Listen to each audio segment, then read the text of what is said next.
If you feel you've selected the wrong career field, don't be upset.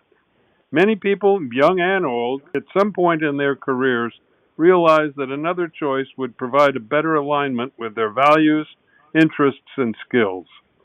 Discussing making a career change is the focus of this week's episode. Hi, I'm Rick Kendall. And I'm Fred Ball. Welcome to Management Mastery.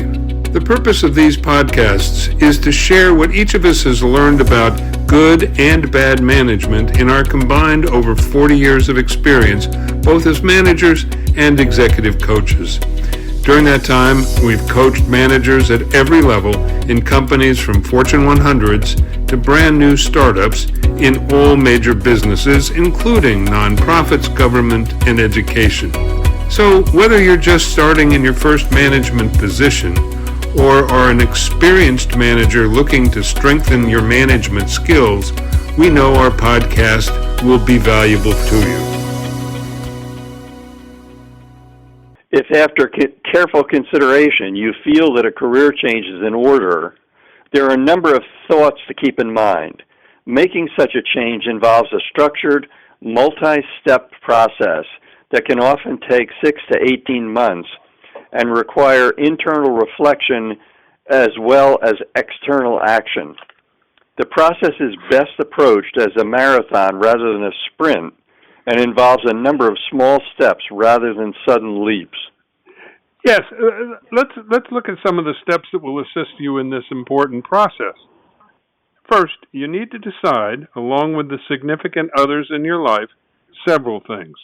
For example, is it the right time? If, say, you've just become a parent or there's someone seriously ill in your family, you may decide it's not the right time. Or are there time requirements that would be too onerous right now, such as returning to school for an advanced degree or professional credential? But once you've decided it's the right time, let's talk about how you should proceed. One of the first things you need to do is to clearly identify why you're considering leaving the field you're in. What aspects of your position do you find repetitive, boring, or just unpleasant for you? It's important to determine what made you unhappy. Take stock of who you are by analyzing your values, interests, personality, and skills. Also consider which aspects of your current job energize and excite you and which drain you. Then identify those of your skills and abilities that are transferable to another industry. These might include things like project management, communication, all forms of dealing with people, leadership, data analysis, and so on. This should give you an idea of the kind of new position you would find more satisfying. Just a quick note that when we're talking about what aspects of your job drain you, in every job, there are some aspects of that job that drain you. So you need to get by that and look at the bigger picture. Yeah, and I also was thinking you want to talk to the people closest around you, not just your colleagues. Sometimes you do want to talk to them, but your spouse or partner or close friend who sees you every day or several times a week, who you vent with every once in a while. So get their feedback because they'll give you a perspective on what they know annoys you or enervates you or whatever. So talk to other people that know you well. That's absolutely right. I agree. And once you have a sense of the type of job or career you'd find more satisfying, it's important to identify the in-demand and growing industries where such jobs can be found. I mean, one online resource is the Occupational Outlook Handbook, and that's put out by the U.S. Bureau of Labor Statistics. You can find it online, just Occupational Outlook Handbook, and it provides information on average salaries as well as employment prospects in the field for the near term. Another key resource of help is informational interviews and networking conversations with people in related fields. This can initially be with people like your mentor in the field you're leaving or friends in similar jobs. Such contacts can be helpful by directing you to a new field that might be a better fit for your skills and abilities, as well as the issues that appeal to you. Yes, you absolutely want to try to network with people in the field that you want to move into. And they can help you to understand the daily realities of a job in that field, including the pros and cons. So you're trying to get, the kind of frontline information of what it's really like. And as you're learning about a new direction, you want to be continually assessing whether what you're learning excites and motivates you. Of course, during this exploratory process, you do not want to do anything that will jeopardize your current job.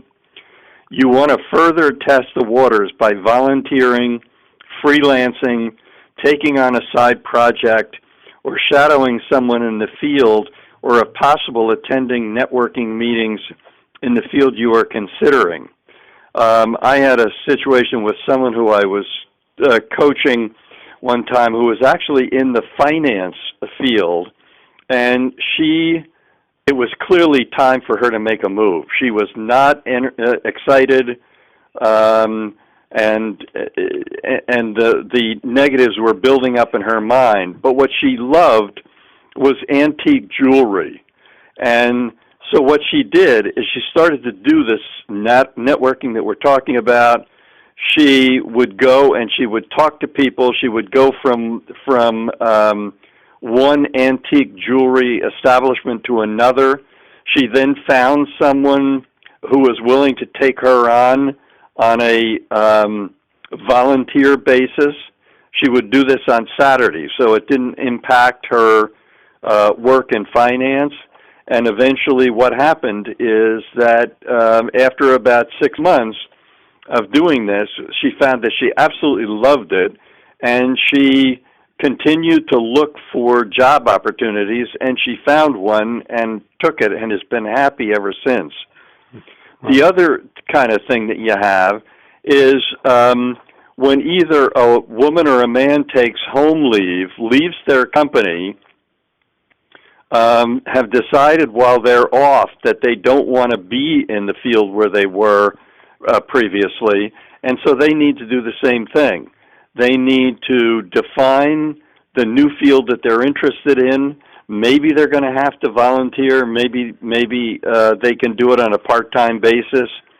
But we've had numerous people that we've worked with who were off on home leave and then came back to a different field.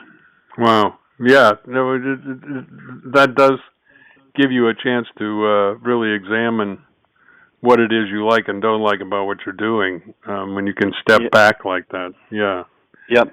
And then we also said you don't want to leave the job that you're in, so you need to keep in mind, too, that someone in your current firm could inform your boss that you seem to be looking around. If that happens, you need to have an answer, such as, I have a friend who I'm helping out, or I'm looking for a way to volunteer some of my time where some of my skills might be helpful. Yeah, you're right. You got to be sensitive and prepared for somebody to say, "Oh, are you looking around? What's going on?" Especially your boss. Yeah. Right. Yeah. So, but assuming that your research and your personal life indicate that you're able to go ahead with the changes, then you can begin the process. And the key here is to set clear, specific, and measurable goals where success can be measured, where the goal fits your long-term plan and has a clear timeline so you can measure your progress and see where you're falling behind or need to step up your efforts or whatever. And you need to be upgrading your skills as necessary by identifying gaps between your current skills and abilities and those required to be successful in your new role. And if needed, take certification courses or attend workshops or consider part-time boot camps other than full-time expensive degrees. But, work towards gaining the skills that you may need to develop. You're also going to need to prepare your finances so you build a runway of 6 to 12 months of living expenses, as you may face a temporary pay cut or start at a lower level. or even start at no level if it's a volunteer kind of situation. And you need to develop a plan that creates a roadmap with monthly goals, such as month 1, research, month 2, take a course, month 3, networking, and so on. Right.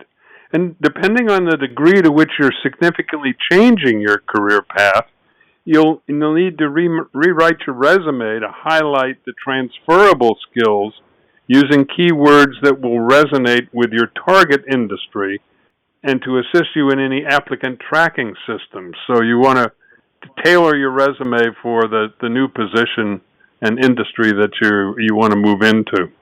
Also, as we've said, start building a network in the new industry by contacting professionals in your desired field. Use LinkedIn and other sources. Attend industry events and ask for informational interviews to uncover unlisted jobs. We've talked about the importance of those unlisted jobs. Practice explaining your career switch, focusing on why your past experience make you uniquely qualified for the new position. Above all, and we can't say this enough, network, network, network. Don't just apply for hundreds of jobs on LinkedIn. Over and over, research and experience has shown that network connections are the most effective tool you can have in any job search. You know, I can testify to that from personal experience. Several years ago, when we were talking about the importance of networking, I sat down and went over my own personal job history from my first job in high school up to now. And I realized in doing that, every job I ever got came through a network connection. Every one. Even my first one in high school. And then just looking at my experience on the hiring side of the desk, candidates who came to me through somebody I knew were almost always preferred by me to somebody who I didn't know at all. The idea that somebody you know and respect recommends somebody or suggests somebody makes all the difference. Hiring people is so difficult that any kind of personal recommendation you can get as the hiring officer makes all the difference. So on both sides of the equation, networking is critical in our view. Agreed. So leverage your network for referrals and target companies that align with your new goals. Also, be realistic. Expect a steep curve that you may face to take an entry-level position or a mid-level position to break into a new field. So have realistic expectations about the change.